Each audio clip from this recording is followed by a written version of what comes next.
आजादी का ये महापर्व 140 करोड़ संकल्पों का पर्व है। आजादी का ये पर्व सामूहिक सिद्धियों का गौरव का पर्व। मुझे बहुत गर्व हो रहा है आज मुझे लाल किले की प्राचीर ऑपरेशन सिंदूर के वीर जाबाजों को सैल्यूट करने का अवसर मिला।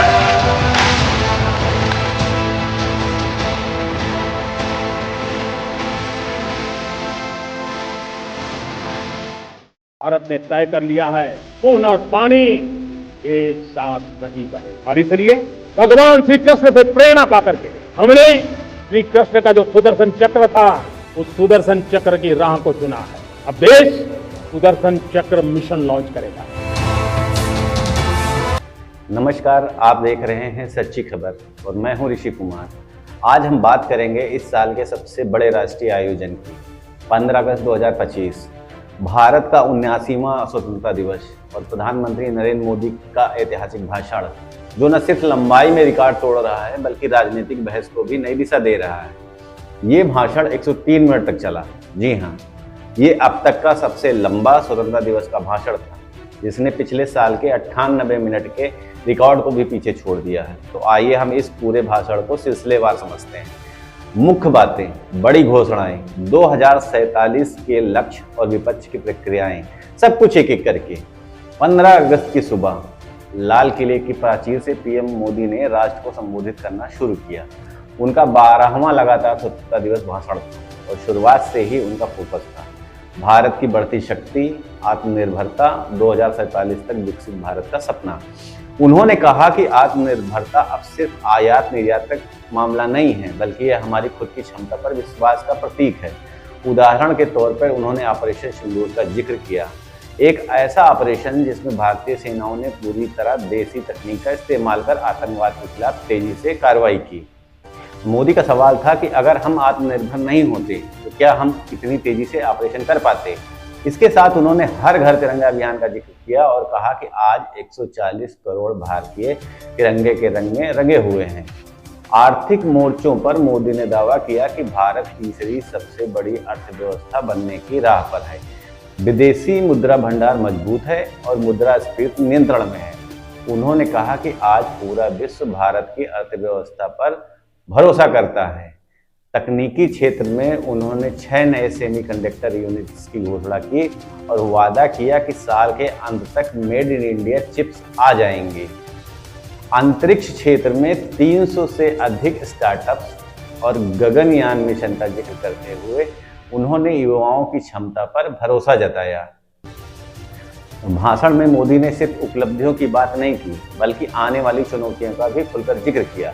उन्होंने प्राकृतिक आपदाओं, भूस्खलन, बादल फटने का जिक्र किया और राहत कार्यों का संकल्प दोहराया। सबसे गंभीर मुद्दा था जनसांख्यिकीय असंतुलन। सीमावर्ती इलाकों में घुसपैठ को उन्होंने राष्ट्रीय सुरक्षा का बड़ा खतरा बताया और हाई पावर डेमोग्राफी मिशन की घोषणा की। पाकिस्तान से आतंकवाद और परमाणु धमकियां पर उन्होंने कहा कि भारत अब इन परमाणु धमकियों को और बर्दाश्त नहीं करेगा। एक अनोखी चुनौती के तौर पर उन्होंने मोटापे को चिन्हित किया। अपील की कि हर परिवार खाना पकाने में तेल का उपयोग 10% कम करे, क्योंकि मोटापा अब राष्ट्रीय संकट बन चुका है। मोदी ने साफ कहा कि 2047 तक हम आज़ादी के 100 साल पूरे करेंगे। हमारा लक्ष्य है कि विकसित भारत। इसके लिए उन्होंने 3 बड़े सेक्टरों पर फोकस किया। ऊर्जा में आत्मनिर्भरता, national deep water exploration mission, 10 नए परमाणु रिएक्टर और 2025 में ही 50% क्लीन एनर्जी का लक्ष्य रखा गया है। महत्वपूर्ण खनिज और तकनीकी विकास, जेट इंजन, फार्मा, आईटी और ईवी में स्वदेशी प्लेटफॉर्म। तीसरा है सामाजिक और आर्थिक सुधार, 3 करोड़ महिलाओं को लखपति दीदी बनाना, जिससे 2 करोड़ लक्ष्य पहले ही हासिल हो चुका है। किसानों के लिए पीएम धन धान्य कृषि योजना। पीएम मोदी ने इन घोषणाओं का भी ऐलान किया।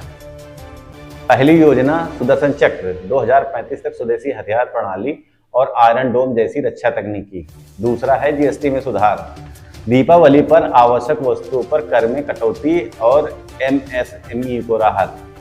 तीसरा है रोजगार योजना, 1 लाख करोड़ की पीएम विकसित भारत योजना, 3.5 करोड़ नौकरियां और नए नौकरी पाने वालों को 15,000 रुपए मासिक सहायता। चौथा है हाई पावर डेमोग्राफी मिशन, घुसपैठ और जनसांख्यिकीय संतुलन रोकने के लिए। पांचवा है परमाणु ऊर्जा क्षमता में 10 गुना वृद्धि अगले 20 साल में। भाषण के एक हिस्से में मोदी ने आरएसएस की 100वीं वर्षगांठ पर उसकी तारीफ की, उसे दुनिया का सबसे बड़ा एनजीओ बताया और चरित्र निर्माण में योगदान के लिए सलाम किया। यहीं से राजनीतिक विवाद शुरू हो गया।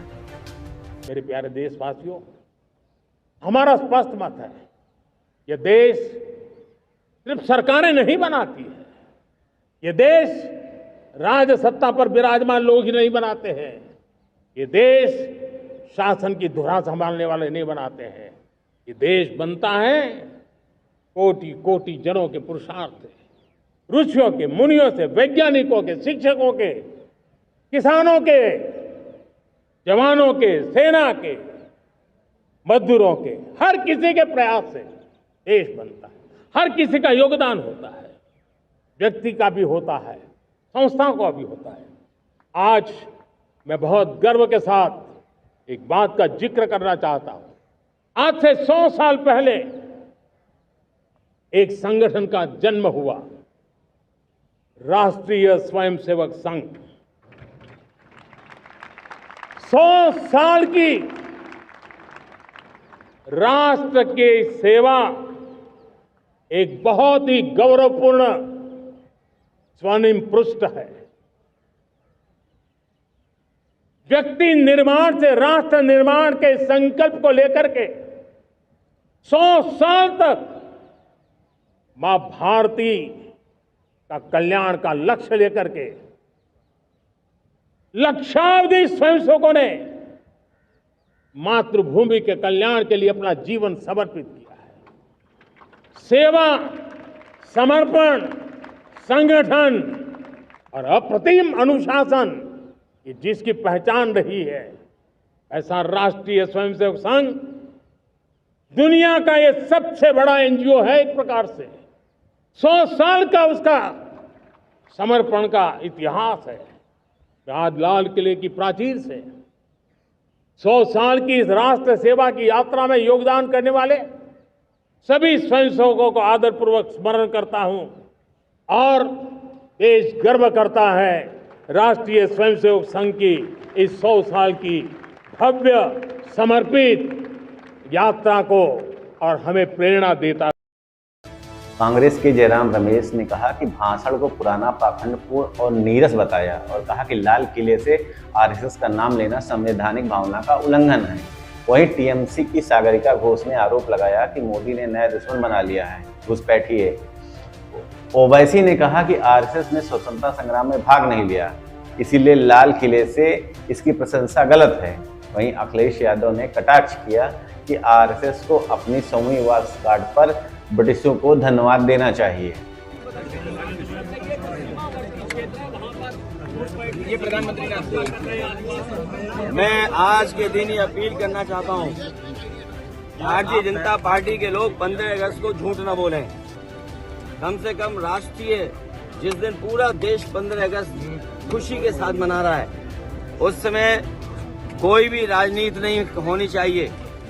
हमारी सीमाएं सुरक्षित हों, हमारी फौज मजबूत हो, अग्निवीर जैसी व्यवस्था खत्म हो, और हम उन लोगों को भी देखते हैं जो मुंह से तो स्वदेशी हैं लेकिन मन से विदेशी हैं। अगर मन से विदेशी होंगे तो हमारा कारोबार कैसे बढ़ेगा?